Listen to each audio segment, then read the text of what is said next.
Hello friend, কেমন আছো তোমরা সবাই? আশা করি সবাই ভালোই আছো। আর একটি নিউ ব্লগ নিয়ে চলে এলাম। কেমন লাগে অবশ্যই জানিও। ভিডিওটা রেগুলার কি কাজ করি সেই ভিডিও তো এখন আর আপলোড দেওয়া হয় না, তো ভাবলাম আজকে একটা বাড়ির ব্লগই আপলোড দেওয়া হোক, যে পুরো দিন কি করলাম। সাথে থাকো, অনেক ভালো লাগবে আশা করি ভিডিওটা। আজকে বিরিয়ানি করছি, বাবুর জন্য কটা সাদা ভাতও রেখেছি। বিরিয়ানিতে যদি বেশি ঝাল হয়ে যায়, যদি খেতে না চায়, তাহলে ভাতগুলো খাইয়ে দেব।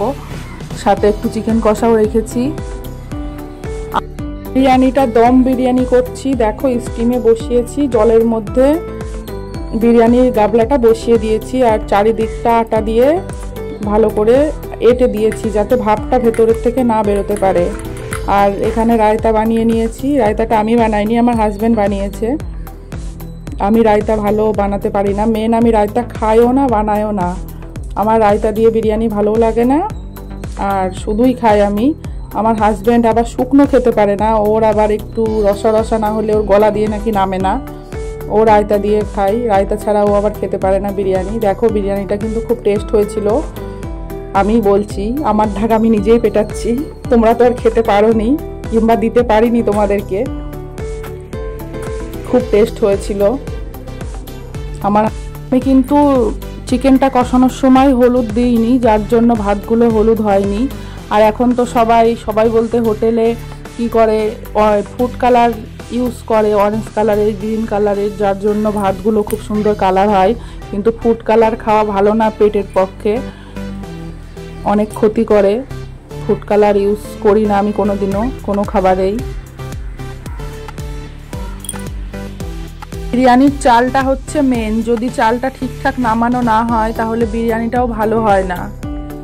আর আমরা তো বাইরের থেকে বিরিয়ানি সেরকম কিনে খাই না, বাইরের বিরিয়ানি অতটা ভালোও লাগে না। ঘরে বানালে পারে যেরকম টেস্ট হয়, বাইরেরগুলো কিন্তু ওরকম টেস্ট হয় না।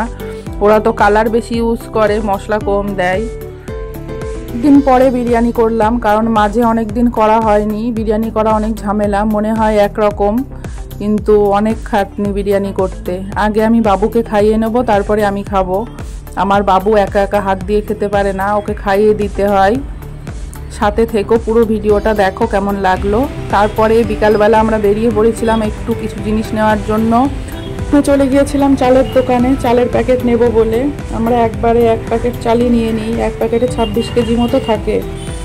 এসে সেই প্যাকেটের খোঁজ করলাম, বলছে সেই চালের প্যাকেটটা নেই, শেষ হয়ে গেছে।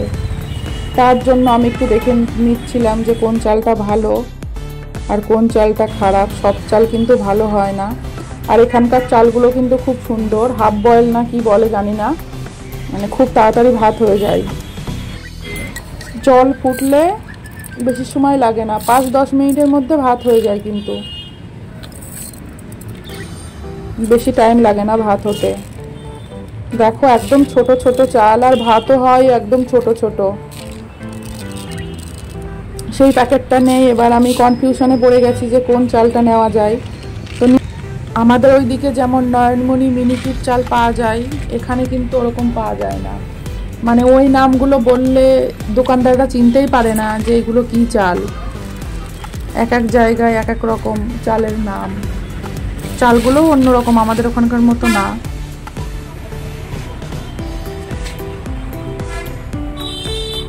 আমি দেখে একটা প্যাকেট নিয়ে নিলাম। কি আর করা যাবে, চলে যখন এসেছি নিয়ে তো যেতেই হবে, রেগুলার তো আর আসা যাবে না। বাসমতি রাইসটা আমরা কিনি, খুব ভালো হয় বিরিয়ানিগুলো। আজকে যে দেখালাম বিরিয়ানিটা এই চালেরই ছিল, আমাদের বাড়িতে আছে, ওই জন্য আর নিলাম না। এই চালগুলো এবার তাড়াতাড়ি পোকা লেগে যায়, বেশি দিন থাকে না। ডিগ্গিটা খোলো।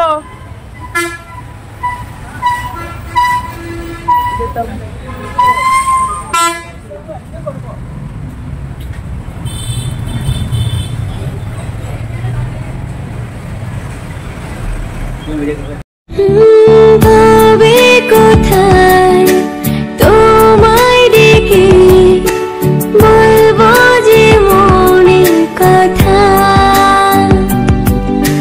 সে আশাতে দিন গুনেছি, সয়েছি নীরব ব্যথা। কাছে পেয়ে এমন আমার তোমাকে শোনাতে চাই। ভালোবাসি তোমায়, ভালোবাসি তোমায়, ভালোবাসি তোমায়, ভালোবাসি। তারপরে চলে এলাম শপিং কমপ্লেক্সে। এটা আমাদের কোয়ার্টারের মধ্যেরই মার্কেট। এখানে সব রকম দোকান আছে লাইন করে, কম্পিউটারের দোকান থেকে শুরু করে সব কিছু এক জায়গায়। দোকান অনেক বন্ধ আছে, কারণ আমরা যখন গিয়েছিলাম রাত হয়ে গেছিল, 8:30 বেজে গেছিল। এখানে টাইম আছে 8:30 পর্যন্তই লাস্ট দোকান খোলা থাকে, তারপরে আর থাকে না। কি নিবি বল? তুই নেবি না কিছু?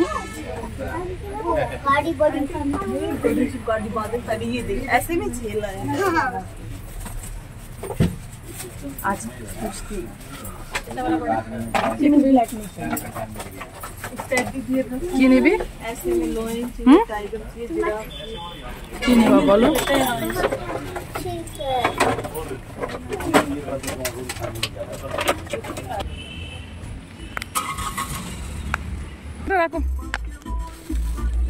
জন্য দোকানে অনেক জিনিস উঠেছিল, বাবুকে বললাম নিতে, ও কিছুই নিল না। কি হয়েছে জানি না আজকে, অন্যদিন নেয়ার জন্য বায়না করে, আজকে আমি বললাম কি নিবি, ও কিছুই নিল না।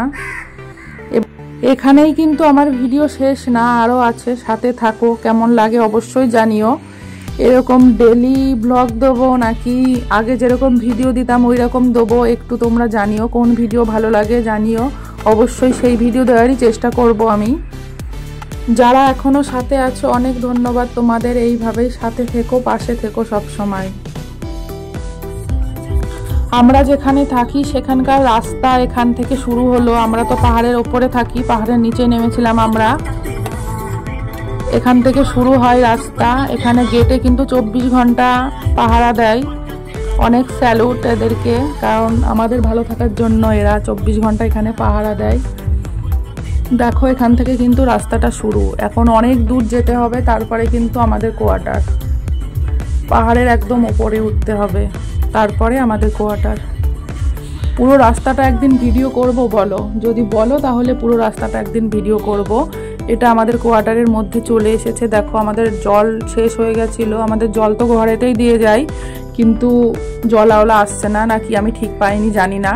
হয়তো অনেক সময় হয় ঘুমিয়ে থাকি, ঠিক পাই না। এখানে দেখো কি সিস্টেম, এটিএম কার্ডের মতো সিস্টেম। কার্ডটা এখানে ঠেকালে পারে কি হবে, 20 লিটার জলই এখান থেকে বেরোবে, 1 ফোঁটা জলও বেশি হবে না।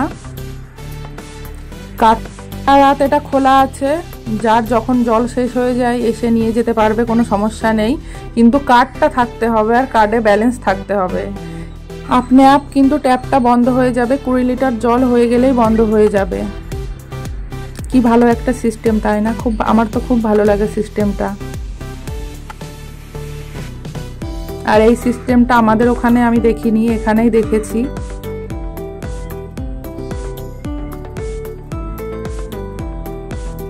দেখো আপনি আপ বন্ধ হয়ে যাবে। এটা হচ্ছে একদম আমাদের বাড়ির পাশে শপিং কমপ্লেক্সটা। আর দেখেছো চারিদিকে পাহাড় কেটে কিন্তু এটা তৈরি করা, পাহাড়ের মাঝখানে। তোমাদের একদিন দেখাবো, আমরা যেখানে থাকি সেখানে ট্যুর করাবো। টাইম পাচ্ছি না, আমি খুব ব্যস্ত তো, আসলে সারাদিন ঘুমিয়েই সময় কেটে যায়। দেখো চারিদিকে পুরো কিন্তু পাহাড়, পাহাড় সব কেটে কেটে করা।